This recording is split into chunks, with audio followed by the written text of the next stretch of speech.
Welcome, boys and girls, to our lesson today. We are getting ready to start time. So for today's lesson, you need to get your math notebook, a pencil, and I also, if you made your paper plate clock, I want you to get that because we're going to do some writing on our paper plate clock. We're going to take some notes of some basic things that you're going to use when it comes to time. All right, some basic notes. So first thing we're going to write at the top is time, so that you know that you're going to go back to this section when you need things. All right, first thing I want you to write is the word hour. And then I want you to write the word minute. And I want you to notice how the word hour is shorter than the word minute. That's because the hour hand is shorter and the minute hand is longer. So when you're looking at your clock, an easy way to tell the difference is the word hour is shorter, the word minute is longer. If you also think about it, when we're talking about the clock, the hours go from 1 to 12, but the minutes go from 1 to 60. They take longer as far as when we're counting. Now, an hour does take longer than a minute, but we're talking about when we're looking at the numbers on the clock. So those are some things to help you remember when reading a clock.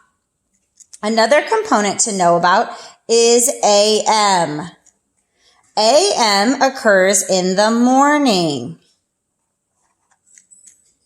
And we say that this happens from midnight. So midnight is when you're sleeping at night. It's 12 o'clock a.m. is midnight to noon, which is 12 o'clock p.m.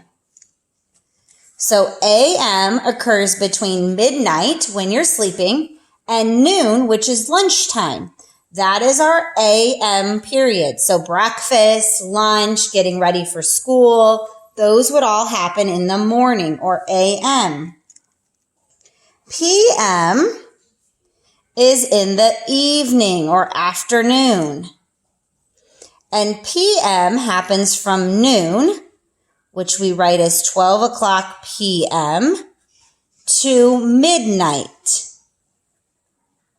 which we write as 12 o'clock a.m. It's when the hours change from days. So p.m. would go from lunchtime until when you're sleeping. So dinner, going home from school, baseball practice, cheerleading practice, reading a book, those types of things might happen in the p.m. because they happen after lunch. So this information is going to be important when we start talking about events happening in the day. All right.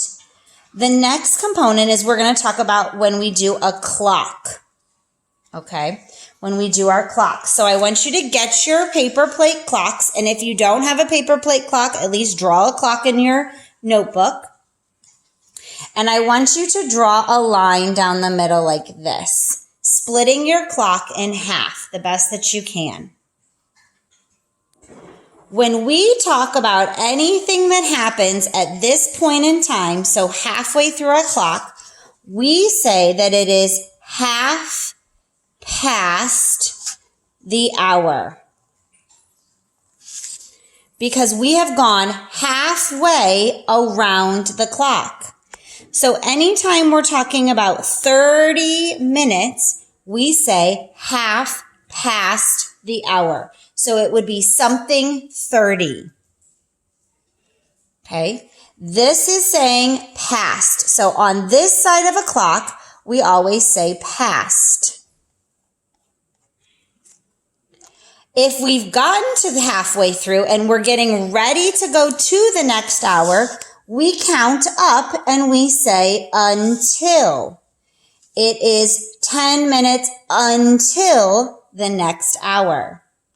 So this middle of our clock is crucial to helping us understand when we talk about before and after the hour. All right, I want you to take another color if you have one, and I want you to go across your clock like this. Now we have our clock broken into 4 sections. 1, 2, 3, 4. We call these quarters. If you think about it, there are 4 quarters in a dollar, and that's where this came from. So this side over here would be called a quarter past. And that would mean that we are at the 15-minute mark. Quarter past would mean the 15-minute mark. On this side of the clock, we call it the quarter till. That means we're at the 45-minute mark and we're 15 minutes until the next hour. So we're getting close to the next hour.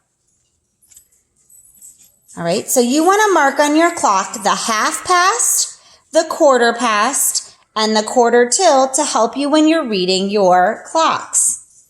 Now, if you need to, you can write in your minutes. Remember, the big numbers on the clock are counting our hours, but when we count by minutes, we skip count by 5s. So 5, 10, 15, 20, 25, 30, 35, 40, 45, 50, 55, and then we call this 60, but we really call it just o'clock because it's right exactly on the hour. Keep your clock as you are working in the next few days because you're going to want to be able to make your time and figure it out.